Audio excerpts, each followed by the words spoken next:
Assalamualaikum warahmatullahi wabarakatuh dan salam sejahtera. Hari ini, saya dan ahli kumpulan saya akan membentangkan tentang artikel yang kami telah pilih, iaitu Analisis Tekno-Ekonomi Penjanaan Kuasa di Malaysia. So, kumpulan kami terdiri daripada 5 orang ahli kumpulan, iaitu saya, Muhammad Din Mukris bin Zulkifli, Muhammad Ammar bin Zainal, Muhammad Harid bin Zakaria, Tuan Kuzaid Farhad bin Tuan Fauzi, dan Zul Haris Iman bin Mahizul. Okey, untuk slide yang pertama, ia menceritakan tentang tajuk artikel, penulis dan sumber dari artikel tersebut. So, artikel ini ditulis dalam bahasa Inggeris yang bertajuk Malaysia, A Techno-Economic Analysis of Power Generation. Penulisnya adalah Bloom Burnouf atau lebih dikenali sebagai Burnouf, and then sumbernya adalah Bloom Burnouf Report diterbitkan oleh Bloomberg Finance. Okey, untuk slide seterusnya, ia menceritakan tentang gambaran keseluruhan artikel, iaitu abstrak. Artikel ini mengkaji dan menganalisis sistem penjanaan kuasa di Malaysia dari sudut teknikal dan ekonomik dalam konteks peralihan tenaga. Kajian ini membandingkan kos dan prestasi pelbagai teknologi penjanaan seperti gas, arang batu, tenaga solar dan penyimpanan bateri iaitu battery storage bagi menilai pilihan yang paling ekonomik dan mampan untuk masa hadapan. Dari hasil analisis kami, ia menunjukkan bahawa apabila tenaga solar digabungkan dengan penyimpanan tenaga, ia berpotensi menjadi sumber elektrik yang paling kos efektif sambil menyokong pengurangan pelepasan karbon dan keselamatan tenaga negara. Ia menunjukkan bahawa negara Malaysia dalam satu fasa untuk menghasilkan sebuah tenaga yang jimat dalam masa yang sama mengurangkan pencemaran di Malaysia.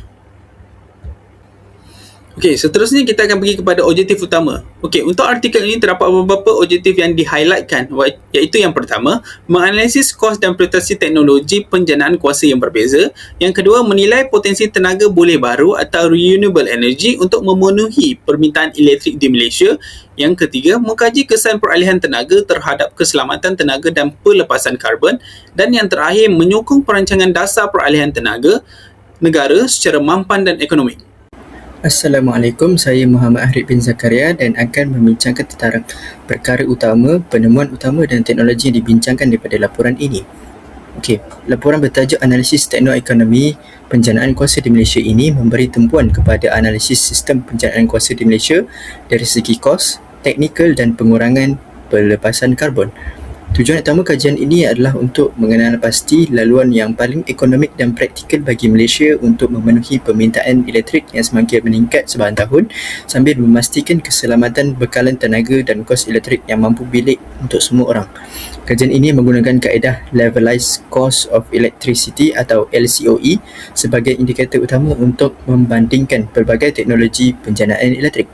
Analisis ini sangat penting kerana Malaysia menyasarkan untuk mencapai net zero menjelang tahun 2050 dan menghentikan penggunaan arang batu menjelang tahun 2044 selari dengan National Energy Transition Roadmap (NETR).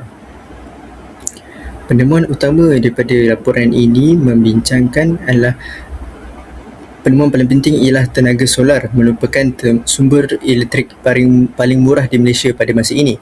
Kos penjanaan elektrik solar adalah lebih rendah berbanding loji gas dan loji arang batu. Apabila solar digabungkan dengan sistem storan bateri, masalah ketidakstabilan bekalan akibat cuaca dapat dikurangkan. Laporan ini juga menunjukkan bahawa solar bersama bateri akan menjadi lebih murah daripada loji gas baharu pada sekitar tahun 2026 dan lebih murah daripada loji arang batu baharu sekitar tahun 2028. Sebaliknya, laporan ini juga mendapati bahawa usaha untuk mengurangkan emisi melalui retrofitting loji sedia ada seperti hydrogen blending, ammonia atau biomass co-firing serta carbon capture storage adalah tidak kos efektif. Ini adalah kerana kos pelaksanaannya yang tinggi tetapi pengurangan emisi yang dicapai adalah sangat terhad. Selain itu, penggunaan hidrogen untuk penjanaan elektrik menyebabkan kehilangan tenaga yang besar dan meningkatkan kos keseluruhan sistem. Tenaga angin pula adalah tidak sesuai di Malaysia kerana kelajuan angin yang rendah dan kesan monsun yang menyebabkan bekalan tidak stabil. Untuk teknologi yang dibincangkan, dari segi tenaga pulih baharu, laporan ini memberi penekanan kepada solar skala utility dan solar yang digabungkan dengan sistem storan bateri, serta tenaga hidro khususnya di negeri Sabah dan Sarawak.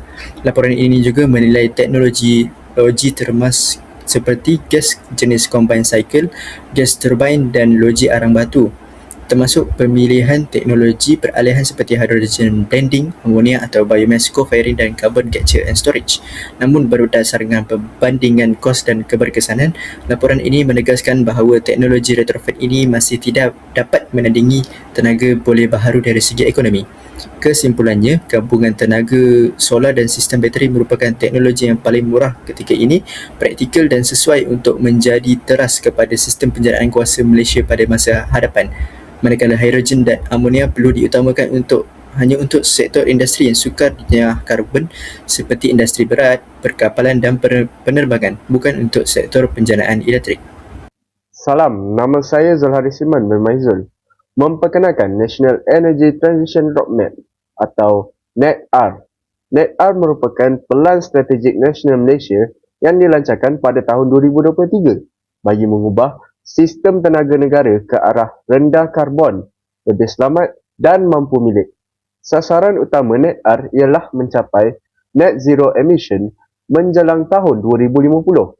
Fokus pelaksanaannya adalah pada sektor tenaga dan penjanaan elektrik kerana sektor ini menyumbang pelepasan karbon yang besar. Secara ringkasnya, NETR berfungsi sebagai hala tuju jangka panjang Malaysia dalam peralihan tenaga bersih. Ini merupakan 5 maklumat utama NETR. Pertama, mengurangkan pelepasan karbon dalam sektor tenaga. Kedua, meningkatkan penggunaan tenaga boleh baharu, terutamanya tenaga solar. Ketiga, mengurangkan dan menghentikan penggunaan loji arang batu secara berperingkat. Keempat, menjamin keselamatan bekalan elektrik supaya bekalan kekal stabil. Dan kelima, mengekalkan kos serta takrif elektrik yang berpatutan untuk pengguna. Kesemua maklumat ini menunjukkan bahawa NETR bukan sahaja menumpukan alam sekitar tetapi juga kestabilan ekonomi dan keperluan rakyat. Seterusnya, kita pergi kepada strategi pelaksanaan NETR. Antara strategi utama ialah perluasan tenaga boleh baharu dengan solar PV sebagai sumber utama. Selain itu, penggunaan bateri dan energy storage digunakan untuk menstabilkan grid elektrik. NETR juga masih menggunakan gas asli sebagai bahan peralihan, sementara arang batu dihentikan sepenuhnya menjelang tahun 2044. Pada masa yang sama, Malaysia meneroka teknologi masa depan seperti hidrogen, amonia dan CCS, walaupun masih dalam peringkat awal dan melibatkan kos yang tinggi. Strategi ini menunjukkan pendekatan berperingkat dan realistik, bukan perubahan mendadak. Slide terakhir ini mengaitkan NETR dengan analisis daripada Bloomberg Nerve. Menurut artikel tersebut, NETR digunakan sebagai kerangka dasar untuk pemilihan penjanaan elektrik di Malaysia. Dapatan kajian menunjukkan bahawa solar PV dan gabungan solar bateri adalah pilihan paling sesuai dan kos efektif. Gas asli masih diperlukan sebagai sokongan, manakala arang batu perlu dihentikan sepenuhnya. Teknologi seperti hidrogen dan CCS pula masih kurang ekonomi buat masa ini. Sebagai refleksi, NETR memberikan hala tuju yang jelas, tetapi kejayaannya bergantung kepada pelaksanaan yang seimbang, mengambil kira kos, teknologi dan keselamatan tenaga.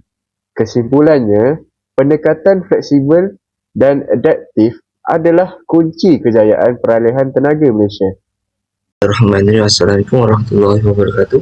Nama saya Tuanku Ismail bin Tuan Fauzi. Identiti saya B1231032. Di hari ini saya akan menerangkan sedikit tentang National Determined Contribution NDC. NDC ialah sasaran iklim negara yang ditentukan oleh negara Malaysia itu sendiri. Ia bagi mengurangkan penggunaan arang batu dan juga mempertingkatkan tenaga yang boleh diperbarui seperti tenaga solar dan juga tenaga hidro yang berada di Malaysia.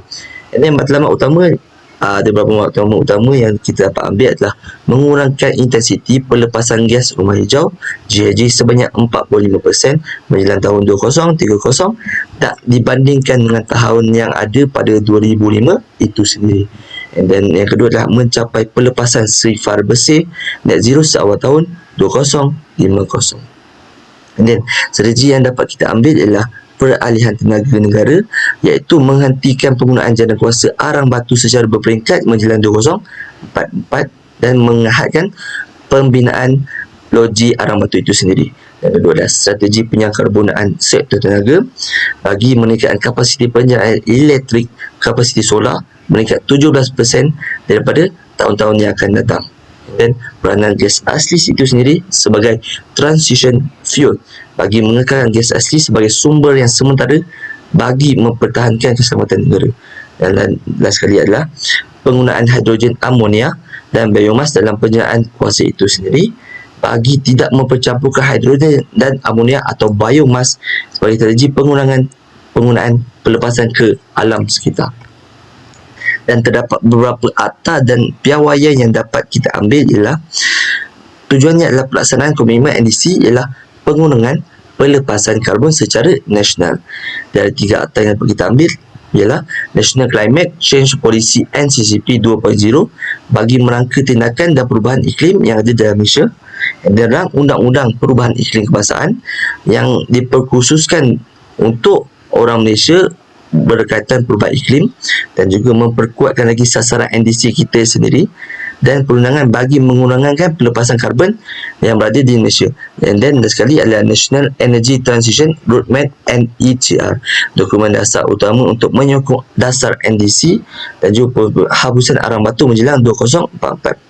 Yang piawaian yang dapat kita ambil ada 2, Paris Agreement, perjanjian Paris, dan juga Methane Pledge. Okay, jadi last sekali adalah refleksi yang dapat saya ambil ialah NDC menunjukkan komitmen Malaysia untuk mengurangkan pelepasan gas rumah hijau dan juga menangani perubahan iklim yang berada di negara Malaysia. Tenaga ini juga boleh diperbarui seperti solar dan juga hidro bagi merupakan strategi utama, lebih murah dan lebih mudah untuk kita lakukan di negara Malaysia. Dan dasar NDC ini memberi kesedaran kepada kita kepentingan perancangan tenaga yang mampan untuk masa yang akan datang. So, itu sahaja daripada saya. Sekian, terima kasih. Assalamualaikum dan selamat sejahtera. Nama saya Muhammad Ammar bin Zainal dan saya di sini ingin menerangkan tentang phase out of coal power by 2044. Jadi apakah phase out of coal power by 2044 ini? Ini adalah merupakan inisiatif dan dasar yang diperkenalkan oleh kerajaan sebagai sebahagian daripada perancangan tenaga negara untuk mengurangkan pelepasan karbon dan beralih kepada sumber tenaga yang lebih bersih. Jadi, di sini terdapat beberapa matlamat yang diketengahkan oleh kerajaan. Salah satunya adalah untuk menghentikan sepenuhnya penggunaan loji jana kuasa R menjelang tahun 2044. Seterusnya adalah untuk mengurangkan pelepasan gas rumah hijau daripada sektor penjanaan kuasa. Selain itu, kerajaan turut cuba untuk meningkatkan keselamatan negara dengan mengurangkan kebergantungan kepada arang batu import. Selain itu, kerajaan juga ingin memastikan peralihan kepada sumber tenaga yang boleh diperbaharui. Sebagai contoh ialah tenaga solar. Dan akhir sekali, matlamatnya adalah untuk menyokong komitmen Malaysia ke arah pelepasan karbon sifar bersih iaitu net zero pada tahun 2050. Jadi seterusnya, bagi menyokong pelaksanaan dasar ini, kerajaan telah memperkenalkan beberapa akta serta peraturan berkaitan tenaga yang bertujuan memastikan peralihan kepada sumber tenaga yang lebih bersih dapat dilaksanakan secara terancang dan berkesan. Jadi, apakah akta yang diketengahkan oleh kerajaan? Salah satunya adalah Akta Dasar Tenaga Negara 2022 hingga 2040. Akta ini lebih menggalakkan sistem tenaga yang lebih bersih, mampan serta selamat. Seterusnya adalah Akta Tenaga Boleh Baharu 2011. Akta ini lebih kepada menyokong pembangunan tenaga boleh baharu sebagai alternatif kepada bahan api fosil. Seterusnya adalah Akta Bekalan Elektrik 1990. Akta ini adalah salah satu inisiatif kerajaan untuk mengawal seliaan penjanaan serta pembekalan elektrik semasa peralihan tenaga. Dan akhir sekali adalah Akta National Energy Transition Roadmap ataupun kita lebih kenali adalah NETR. Ia lebih kepada merangka strategi mengurangkan arang batu dan peningkatan tenaga boleh baharu. Jadi, sebagai refleksi bagi phase out of coal power ini adalah peralihan tenaga di Malaysia melalui penghentian secara berperingkat penggunaan kuasa arang batu ini demi kelestarian alam sekitar dan serta keselamatan tenaga negara. Secara kesimpulan daripada laporan Malaysia A Techno-Economic Analysis of Power Generation menunjukkan bahawa pembangunan tenaga solar bersama sistem storan tenaga merupakan laluan yang paling ekonomik dan praktikal untuk Malaysia mencapai sasaran National Energy Transition Roadmap (NETR) serta memenuhi komitmen Nationally Determined Contribution (NDC) dan untuk melaksanakan fasa Malaysia keluar daripada penggunaan arang batu menjelang tahun 2044. Analisis kos dalam laporan ini membuktikan bahawa tenaga boleh baharu khususnya solar lebih berkesan dalam mengurangkan pelepasan karbon berbanding strategi retrofitting loji termas sedia ada yang melibatkan kos yang tinggi dan kecekapan yang rendah. Oleh itu, percepatan pemasangan tenaga solar, sokongan kepada storan tenaga dan peniktarafan sistem grid adalah langkah utama yang perlu diambil bagi memastikan keselamatan bekalan elektrik, kestabilan sistem kuasa dan kemampanan tenaga negara untuk jangka panjang. Bagi refleksi prediksi saya untuk pembentangan ini, tenaga solar merupakan pilihan yang paling sesuai untuk Malaysia kerana bukan sahaja mesra alam tetapi juga lebih murah dan praktikal. Penemuan saya ini menunjukkan bahawa pemilihan teknologi tenaga perlu dibuat berdasarkan kos dan keberkesanan sebenar bukan sekadar potensi teknologi. Itu sahaja daripada kumpulan kami. Terima kasih.